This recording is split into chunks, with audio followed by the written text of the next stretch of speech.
Hello everyone. Last time हमने एक numerical करा था, आपको याद होगा, जो कि मीन सेक्शनल एरिया मेथड और मिड सेक्शनल एरिया मेथड दोनों की मदद से करा था। और वो जो न्यूमेरिकल था वो 300 मीटर लेंथ का था। उस न्यूमेरिकल में एक ड्रॉबैक ये था कि उस जो सेक्शन था उसमें जो क्वांटिटी आ रही थी वो सिर्फ और सिर्फ हमारी बैंकिंग में ही आ रही थी। तो आज हम एक न्यूमेरिकल को थोड़ा सा टफ करेंगे। कैसे करेंगे? कुछ पोर्शन बैंकिंग में जाएगा, कुछ पोर्शन कटिंग में जाएगा। तो हमने उसी टाइप का एक सेम न्यूमेरिकल लिया है। वो 300 मीटर लेंथ का था, ये 400 मीटर लेंथ करेगा। सो what is given in the numerical? Let's see first. Estimate the cost of the earthwork for a portion of road which is having a length of 400 meter from the following data. और ये data आपको already given है. From the chain is 25 to the chain is 35. The formation width of the road is 10 meter and the side slope are 2:1 in banking and 1.5:1 for the cutting. मतलब previous वाले question में क्या था? Previous वाले में slope हमको एक ही दे रखा था, 2:1, भले बैंकिंग हो या कटिंग हो। अब उसने ऑलरेडी डिफाइन कर दिया कि जब बैंकिंग हो तो आपको ये वाला स्लोप यूज करना है और जब कटिंग होगा तो ये वाला स्लोप यूज करना है। So what is given? Let's write it down first. So b equals to 10 meter. हमको फॉर्मेशन विड्थ जो रोड है वो 10 मीटर दे रखा है। स्लोप की हमारे पास वैल्यू है 2, किस केस में? बैंकिंग के केस में, और 1.5 है किस केस में? कटिंग के केस में। साथ ही साथ इस क्वेश्चन में आपको स्लोप भी दे रखा है। स्लोप मतलब ग्रेडियंट। ग्रेडियंट आपको ऑलरेडी गिवन है। Gradient is equals to, already mentioned है, 1/200 इन डाउनवर्ड डायरेक्शन। कितना दे रखा है? 1/200 इन द डाउनवर्ड डायरेक्शन। मतलब आरएल ऑफ फॉर्मेशन जब भी निकालेंगे तो हर बार इसकी जो वैल्यू आएगी उसको माइनस करते चलेंगे। तो I hope the numerical is clear to you. Okay, let discuss what is given. सबसे पहले हमको स्टेशन या चेनेस गिवन है कि हर 40-40 मीटर पे उन्होंने एक वैल्यूज को नोट डाउन करा है। मतलब 25 नंबर पे, फिर 40 मीटर बाद 26 नंबर दिया, फिर 40 मीटर बाद 27 नंबर दिया, फिर 40 मीटर बाद 28 नंबर दिया, फिर 40 मीटर बाद 29 नंबर दिया। जैसे हर 40-40 मीटर पे उन्होंने आरएल ऑफ ग्राउंड निकाला है। मतलब ग्राउंड की क्या कंडीशन है, हर 40 मीटर बाद उन्होंने उसकी वैल्यू को कैलकुलेट करा है। आप चाहे तो 1 मीटर पे करें, आप चाहे तो 5 मीटर पे करें, आप चाहे तो 10 मीटर पर करें। आप जितने कम मीटर पे करेंगे उतनी ज्यादा एक्यूरेसी आएगी। बट ऐसा भी नहीं कि आधे आधे मीटर पे करेंगे, नहीं तो अगर 1000 मीटर लेंथ की रोड है तो हमको सालों लग जाएंगे उसमें। तो उन्होंने क्या करा है? 40-40 मीटर पे करा है। अब आपको एक चीज और आपका ध्यान जा रहा होगा कि मैंने यहाँ पे एक लाइन खाली छोड़ी है। ये लाइन मैंने क्यों खाली छोड़ी है? क्योंकि मुझे पता है यहाँ पे बैंकिंग से कटिंग आ रहा है। अब आपके मन में क्वेश्चन आएगा कि सर हमें कैसे पता चलेगा कि बैंकिंग से कटिंग जा रहा है एग्जाम में? तो जब आप एग्जाम में ये वाला क्वेश्चन अप्लाई करेंगे तो आप हर स्टेप के बाद एक एक लाइन छोड़िएगा। जैसे पहले 25 नंबर चेनेज, फिर एक लाइन छोड़िए, फिर 26 नंबर चेनेज, फिर एक लाइन छोड़िए, फिर 27 नंबर। जिससे कि जब भी पासिंग हो रहा होगा कटिंग से बैंकिंग तो आप उस फील्ड जो खाली वाली लाइन है उसके अंदर वो एंट्री फिल कर सकते हैं। ओके, तो चलिए स्टार्ट करते हैं इस न्यूमेरिकल को। तो न्यूमेरिकल स्टार्ट करने के लिए हमको आरएल ऑफ फॉर्मेशन पहला वाला दे रखा है, दैट इज 52। अब हमको बाकी के सारे आरएल ऑफ फॉर्मेशन निकालना है। तो आरएल ऑफ फॉर्मेशन कैसे निकालते हैं? आरएल कैसे कैलकुलेट करते हैं? लेंथ इंटू स्लोप और ग्रेडियंट। तो लेंथ ऑफ चेनेज कितनी है? 40 इंटू स्लोप हमको ऑलरेडी कितना मेंशन है? 1/200। सो 1/200, 114/20, मतलब 1/5। मतलब कितना आ रहा है? That is coming out to be 0.2। मतलब हर बार इसकी जो वैल्यू है वो 0.2 कम होती जाएगी। ये स्लोप क्यों प्रोवाइड करा है? हो सकता है बरसात का पानी आए तो ड्रेन वाटर निकल सके, तो इसलिए हमने मामूली सा स्लोप प्रोवाइड करा है इस पर्टिकुलर रोड पे। आप चाहे तो स्लोप नहीं भी दे, that is depending, totally depend upon the question. Okay, तो यहाँ पर हम क्या करेंगे? आरएल ऑफ फॉर्मेशन में हर 40 मीटर पे उसकी 0.2 वैल्यू कम करते जाएंगे। तो फर्स्ट वैल्यू कितनी आ जाएगी आपकी? 52 माइनस 0.2, तो ये कितना आ जाएगा? 51.8, 51.6, 51.4, 51.2, 51.0। तो 50.7 था और यहाँ कितना आ गया? 51। अब धीरे धीरे वैल्यू कम होती जाएगी और 50.8, 50.6, 50.4, 50.2 and the last value is 50.0। मतलब जो लास्ट वैल्यू आ रही है वो 50 पे आ रही है। मतलब आप देखो, चेनेज हमने यहाँ 0 से स्टार्ट करा और यहाँ कितना हो गया? 100, मतलब 400 मीटर पे हमारा टोटल कितना कम हो रहा है? 52 से 50 मीटर पे आ रहा है। आपको पता ही होगा आरएल क्या होता है? RL means reduce level. जो हम समुद्री तल से ऊंचाई नापते हैं उसको हम बोलते हैं आरएल। ये आपने फर्स्ट ईयर में ऑलरेडी पढ़ा है। ठीक है, अब हमको क्या करनी है? इसकी डेप्थ कैलकुलेट करनी है। मतलब अभी लेवल कितना है? 51। चाहिए कितना 52, मतलब हमको क्या करना है इस केस में, फिलिंग करनी है। क्यों, 1 मीटर कम है, 51 है, 52 चाहिए, मतलब 1 मीटर क्या करना है, फिलिंग करनी है। मतलब RL of formation minus RL of ground, उससे क्या मिल जाएगी मुझे, डेप्थ मिल जाएगी। तो 52 माइनस 51, तो ये वैल्यू आ जाएगी 1, 51.8 minus 50.9, so this comes out to be 0.9, 51.6 minus 50.5, 1.1, 51.4 minus 50.8, 0.6, 51.2 minus 50.6, again 0.6, 51 में से 50 this, यहाँ पर कुछ भी नहीं है हमारे पास, जीरो लिख लेते हैं हम अभी। 50.8 माइनस 51.2, तो यहां से वैल्यू आप देखिए हमारे पास माइनस में आ रही है, मतलब चाहिए कितना 50.8 है, कितना 51.2, मतलब जितना चाहिए उससे ज्यादा है। तो हमको क्या करना पड़ेगा, इतना इतना सेक्शन खोदना पड़ेगा, खुदाई करनी पड़ेगी यहाँ पे। क्यों, यहाँ पे कितना था 50.7, चाहिए कितना था 51.0, तो हमने क्या करा 0.3 मीटर फिलिंग करी। अब आप देखिए यहाँ पे वैल्यू माइनस में आ गई, माइनस में आ गई, मतलब ये सारी वैल्यूज किस में जा रही है, जो जो वैल्यूज माइनस में आएंगी उन सभी वैल्यूज में मुझे क्या करना पड़ेगा, कटिंग करनी पड़ेगी। तो ये कटिंग करने के लिए इसीलिए मैंने यहाँ पे एक लाइन छोड़ी थी। अब मैं यहाँ पे लिख सकता हूं, passing from banking to cutting, ये बात आपको लिखनी होगी कि वो बैंकिंग से कटिंग में जा रहा है। आया समझ में? 50.6 minus 51.4, so minus 0.8, 50.4 minus 51.3 minus 0.9, 50.2 this minus 0.8, 50 minus this minus 0.6, ये सारी वैल्यूज माइनस में आई, मतलब ये सारी चीजें किस में आएगी, सिर्फ और सिर्फ कटिंग में आएगी। ये सारी वैल्यूज प्लस आई, ये सारी वैल्यू बैंकिंग में आएगी। तो बैंकिंग कहां तक आएगा, बैंकिंग यहां तक आएगा, कटिंग कहां से आएगा, यहां से आएगा, तो यहाँ पे बैंकिंग नहीं आएगा। इसका ये मतलब है, मतलब ये वाली सारी क्वांटिटी बैंकिंग में और ये वाली सारी क्वांटिटी कटिंग में। तो आई होप ये छोटा सा कंसेप्ट आपको अभी समझ में आया होगा। अब इसके आगे एक और ट्विस्ट आएगा, अब अपन थोड़ा सा आगे चल के देखते हैं। अब फर्स्ट वाली वैल्यू सारी हम इसको डैश कर देते हैं क्योंकि ये मीन निकलेगा।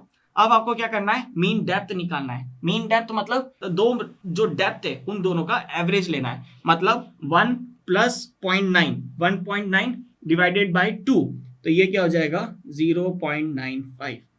एवरेज कैसे निकालते हैं, फर्स्ट प्लस लास्ट अपॉन 2, वैसे अपन ने क्या करा 1 plus 0.9, 1.9 divided by 2, 0.9 plus 1.1, 2 divided by 2 1, 1.7 का आधा 0.85, 0.6, 0.6 का 0.6, 0.9 का एवरेज 0.45, 0.3 प्लस 0, ये बात ध्यान रखना है, यहाँ पे डेप्थ कुछ भी नहीं है, 0 है, तो 0.3 प्लस 0, 0.3 डिवाइडेड बाई 2, 0.15। ओके, अब आपको यहाँ पे माइनस साइन को इंक्लूड नहीं करना है। माइनस साइन सिर्फ हमको देखने के लिए था ताकि हमको पता चल सके कि कब बैंकिंग आ रहा है कब कटिंग आ रहा है, तो माइनस साइन आपको अभी यूज नहीं करना है। तो 0 plus 0.4, 0.4 divided by 2, so this is 0.2। Okay, 0.8 plus 0.4, 0.12, तो that is 0.6, 0.8 plus 0.9, 1.7, that is 0.85, again 0.85, 1.4 that is 0.7। तो यहां से मैंने क्या करा, इसकी सारी एवरेज वैल्यूज निकाल ली। ओके, अब now central area. Central area क्या होता है, B इंटू डी। बी कितना दे रखा है आपको, फॉर्मेशन विड्थ ऑलरेडी 10 मीटर दे रखा है, तो ये सारी वैल्यूज को हम क्या करेंगे, multiply with 10। Okay, multiplied by 10, तो ये कितना हो जाएगा 9.5, ये कितना हो जाएगा 20, ये कितना हो जाएगा 8.5, 6.0, 4.5, 1.5, 20, 2.0, सॉरी और कोई मिस्टेक तो नहीं है, हाँ ये 20, ठीक है। ये कितना हो जाएगा 6.0, 8.5, अगेन 8.5, 7.0। तो ये वाली हमारी सारी वैल्यूज निकल के आएंगी। तो आई होप ये वाली वैल्यूज तो आपको सारी क्लियर होंगी। 2 डिवाइडेड बाई 2 1, तो ये 1 आएगा और ये सॉरी 10 आएगा। सिंपली एक छोटा सा करेक्शन, ये कितना आएगा 10, ये वैल्यू निकल के आएगी 1।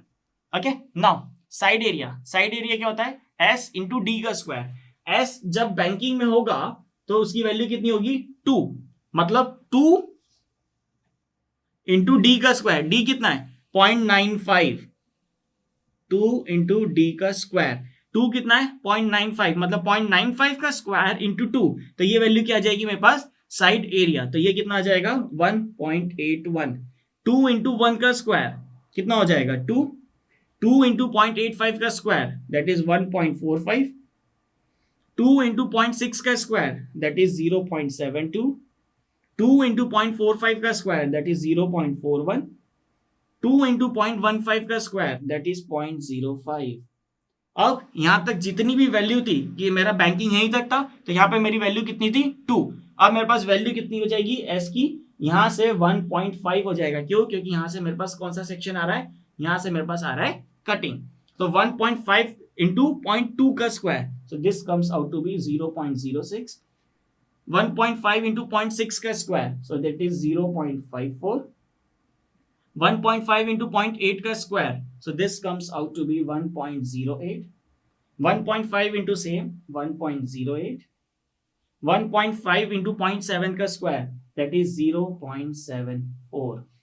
तो ये वाली मेरे पास सारी वैल्यू आ गई, तो मैंने क्या निकाल लिया सेंट्रल एरिया, और अब देखिए सेंट्रल एरिया ये था हमारे पास, ये बीच वाला पोर्शन, और साइड एरिया क्या था ये वाला और ये वाला, तो अब ये टोटल एरिया कैसे आ जाएगा side area plus central area, मतलब मैं क्या करूंगा central area plus side area in दोनों का सम कर दूंगा ताकि मुझे क्या मिल जाएगा टोटल एरिया।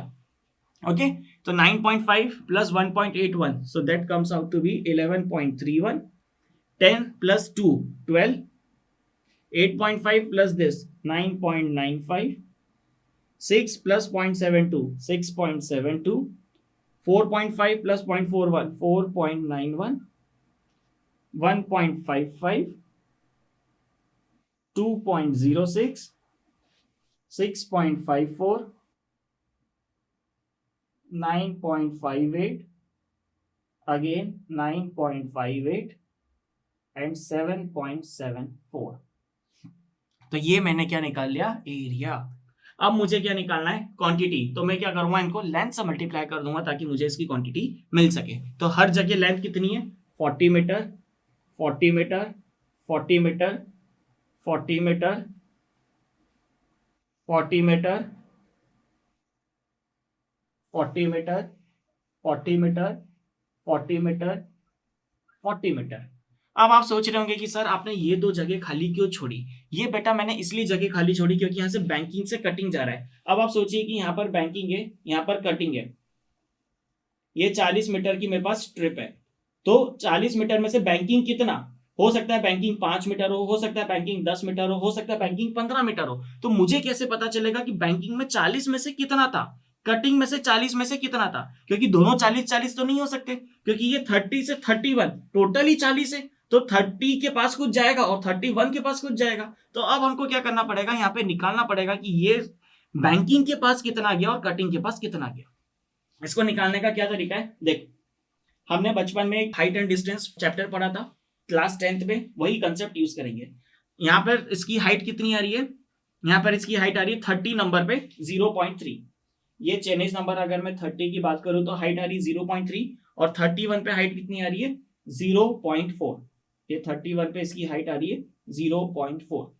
ठीक है, तो ये यहां से पास हो रहा है ऐसा, मतलब कुछ पोर्शन बैंकिंग में जा रहा है कुछ पोर्शन कटिंग में जा रहा है। ये टोटल स्पान कितना है, इसको ऐसे ड्रॉ कर देते हैं। ओके, ये टोटल स्पान कितना है, ये टोटल स्पान मेरे पास 40 मीटर है। ठीक है, अब इस 40 मीटर में से मैं मान लेता हूं कि x डिस्टेंस तक बैंकिंग हुआ, और बाकी के डिस्टेंस पे, बाकी का डिस्टेंस कितना आएगा 40 माइनस एक्स। ध्यान से समझो, मेरे पास एक चेन एज है 30, एक चेन एज है 31, ये रहा 30 ये रहा 31, दोनों के बीच का डिस्टेंस है 40। तो मैंने ऐसा माना कि x डिस्टेंस पे जाके बैंकिंग हुआ, मतलब इस पॉइंट तक ये बैंकिंग था, फिर उसके बाद ये कटिंग में कन्वर्ट हो गया। तो x डिस्टेंस तक ये बैंकिंग में था, फिर उसके बाद ये बैंकिंग में चला गया। तो x डिस्टेंस निकालने के लिए क्या करना पड़ेगा, height upon distance equals to height upon distance. तो कैसे निकालेंगे, 0.3 upon x equals to 0.4 upon 40 minus x, height upon distance equals to height upon distance. Total 40 था, x डिस्टेंस पे बैंकिंग हुआ तो 40 माइनस एक्स पे क्या होगा, कटिंग होगा। तो height upon distance equals to height upon distance, दोनों को क्रॉस मल्टीप्लाई करो तो 0.3 into 40 that is 12 minus 0.3x equals to cross multiply 0.4x 0.4x। अब ये वैल्यू उस साइड चले जाएगी तो 12 equals to 0.4x plus 0.3x, so 12 equals to 0.7x। तो x की वैल्यू कितनी आएगी 12 अपॉन 0.7। तो यहां से आप इसको सॉल्व कर लेंगे तो ये वैल्यू आएगी अप्रोक्सीमेटली 17 मीटर। कितनी आ रही है, ये वैल्यू निकल के आ रही है 17 मीटर। मतलब 17 मीटर तक बैंकिंग हुई है, फिर 23 मीटर पे कटिंग हुई है। तो यहां पर ये एक चीज नहीं थी। लास्ट वाले क्वेश्चन में सिर्फ और सिर्फ बैंकिंग ही था, इस वाले में बैंकिंग से कटिंग गया। तो 40 मीटर में से कितना बैंकिंग, तो ये हमने निकाला। तो 17 मीटर तक बैंकिंग हुआ है यहाँ पे, और बचा हुआ 23 मीटर पे क्या हुआ है, कटिंग हुआ है। तो ये अपन ने 17 यहां लिखा और 23 यहां लिखा। तो ये चीज एक मेन थी। ओके, अब क्या करना है, फाइनल क्वांटिटी निकालना है। तो क्वांटिटी क्या होता है, area into length. So 11.31 into 40, so this comes out to be 452.2। 12 into 40 480, 9.95 into 40 397.8, 6.72 into 40 268.8, 4.91 into 40 so 196.2, 1.55 into 17 तो ये वैल्यू आ रही है 26.26। देखो 26 मीटर क्यूब आया सिर्फ, अभी तक कितना आ रहा था 100 200 300 400 500, अब यहाँ पे 26 मीटर क्यूब आया। मतलब बैंकिंग यहाँ पे आके जीरो हो गई। अब किस में आएगा, कटिंग। सो 2 into 23 ये वैल्यू कितनी आ रही है 47.38, 6.54 into 40 261.6, 9.58 into 40 383.35, 9.58 into 40 again 383.35, and the last 7.74 into 40 309.4। अब क्या करना है, फाइनल बैंकिंग की क्वांटिटी निकालना है और कटिंग की क्वांटिटी निकालना है। तो कटिंग के लिए this plus this plus this plus this plus this, तो ये सारी वैल्यूज को आप प्लस करेंगे तो इसकी क्वांटिटी निकल के आएगी 1385।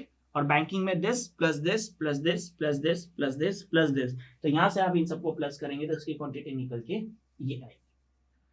तो कंक्लूजन ये है कि जब हम चेनेज 25 से 35 जा रहे हैं और हर चेनेज के बीच का डिस्टेंस 40 मीटर है, तो मुझे टोटल इतना फिलिंग करना है और इतना कटिंग करना है। तो अब इसके लिए हम क्या करेंगे, इसकी एब्स्ट्रैक्ट शीट बनाएंगे कि कटिंग का ये रेट है, फिलिंग का ये रेट है। तो टोटल मुझे यहां से यहां तक जाने में, रोड को लेवल करने में इतना खर्चा आएगा। So I hope this numerical is clear to you.